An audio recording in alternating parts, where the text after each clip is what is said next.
Hi guys, Freddie B. Long time no see. Good to see you. Welcome back.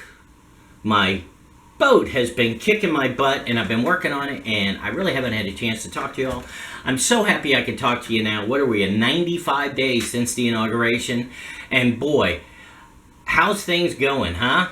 He's awesome, isn't he? I gotta tell you, that is amazing what this president has done. He's opened the border, let thousands and thousands of people. We still have people that are affected and infected by COVID. It's spring break down here in Florida. It's over. We have people walking around with masks, people without masks. It's unreal. Haven't really had any breakouts or anything. Had a little bit of a spike, as you might expect, but nobody died.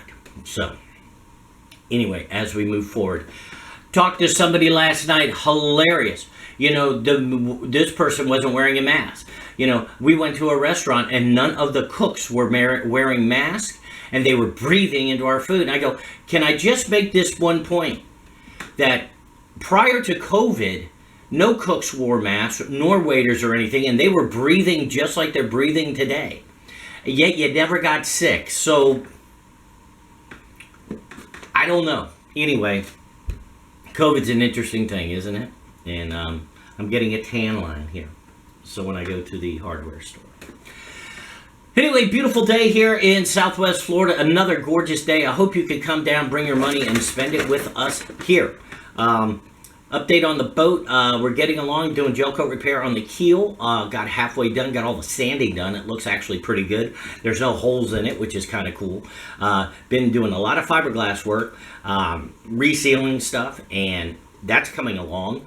And I think I found a kit for my motor so I can extend it 5 inches, and I'm looking forward to getting that done. So once I do that and I can throw it all together, I'm going to make a video so that you can see how everything did. I've been doing some piddly stuff that's really not camera worthy.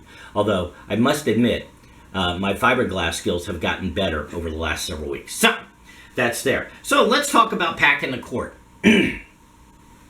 In Venezuela, Siva Chavez, who took over the country in a legitimate election, I will say, many, many years ago, the first thing he did was he had to get the laws changed so that he could become the basic ruler dictator of Venezuela. And the way he did that was he packed his Supreme Court. He took all those people that were in opposition to him and he let them be there. And he put a bunch of other people that would make a majority that were in agreement with him, that were probably getting paid under the table or whatever, and he put them on the court. So then any time any law came before the Supreme Court in Venezuela, the majority that were on Chavez's side sided with him, giving him more and more power. It reminds me, if you go back in history, to exactly what, I'll dare say it, Adolf Hitler did to the German chancellery back in the 30s. He gained and garnered more and more power before the Night of 1,000 Swords, where he just killed all his enemies.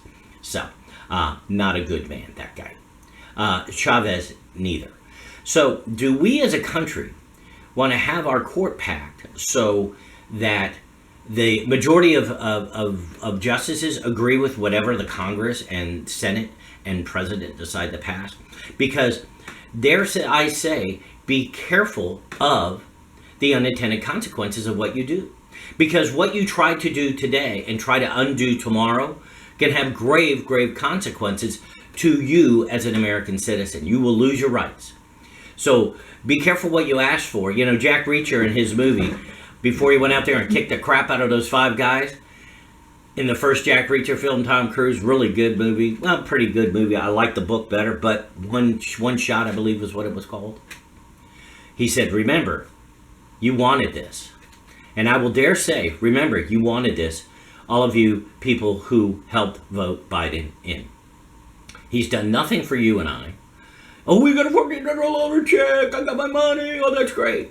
Let me tell you, you just borrowed from yourself. The $1,400, I'll bet you everybody that got it that's listening to this has already spent it. And, you know, I don't know what you spent it on. But I'm glad you got it. But here's another way we could have looked at it. So remember this. That's another point, but let's stick with the first one. So packing the Supreme Court would be a stupid idea. The Supreme Court was there to interpret laws, not to make them. The Congress has given up its authority to make laws by pushing everything to the Supreme Court and allowing the Supreme Court to legislate from the bench. You do not want the Supreme Court to legislate from the bench, because I don't want a majority or minority of people who are fine, wonderful people. I'm sure they have the best interests at heart, but I don't want them to destroy our Constitution and our way of life and our republic. Remember, Ben Franklin said, we have a republic if you shouldn't destroy it. And so far, for over 200 years, we've done a pretty good job. Let's not screw it up over the last a couple of years here. It'll ruin us forever. And I don't know that, I don't have kids, but you do. And I don't know that you want your kids to grow up in basically Venezuela light.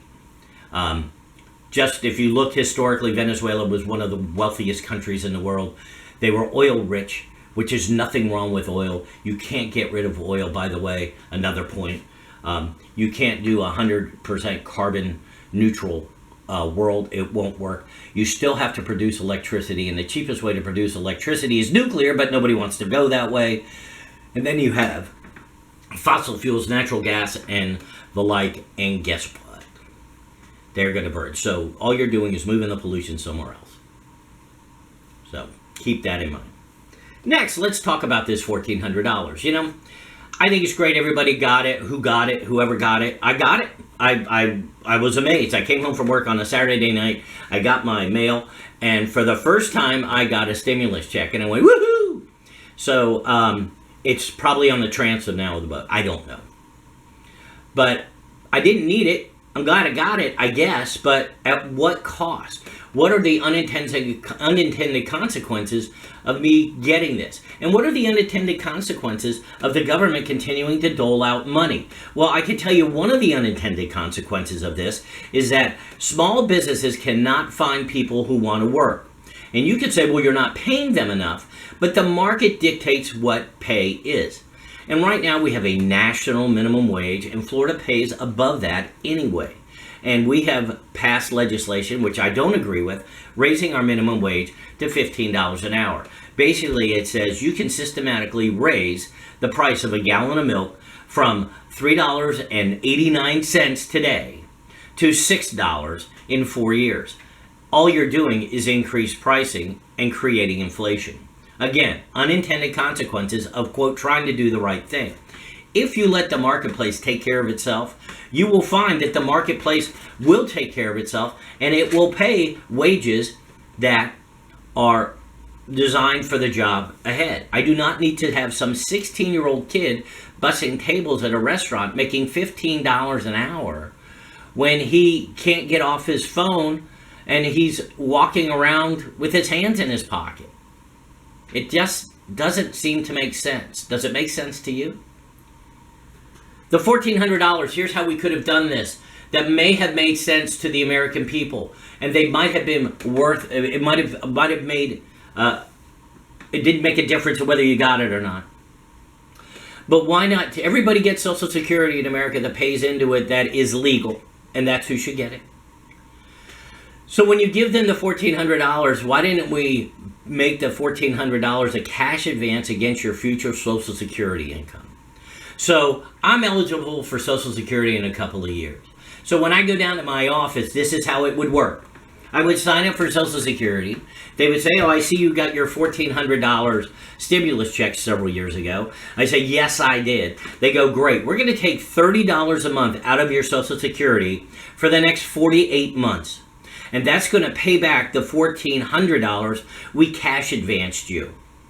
So then all of a sudden it's neutral. Would it still cost us money? Yes. Some people who got $1,400 aren't eligible for Social Security or are going to die and never receive Social Security. So they'll never, quote, pay it back. But that's a whole lot cheaper than the way we did it with this hundreds of millions of dollars that went out. And let's face it, if you look at the bill, only 9% went to actually helping you and I through this. the federal government is spending money it doesn't have. It's printing money it can't afford to print. And it's giving people who are sitting on their butts an excuse not to work. And it's making America the laziest country in the world. It's a shame. This used to be the greatest. We went from the greatest generation in World War II to a band of wussies. So anyway, that's what I got today. I'm glad I'm back with you. I hope you'll stick around. If you like what I'm saying, please hit that subscribe button. I hate to grovel and beg, but I'm groveling and begging. I'll be back on a fairly regular basis every other day or so with more commentary and comment. And I want to hear your comments. So thank you so much. Ta-ta for now.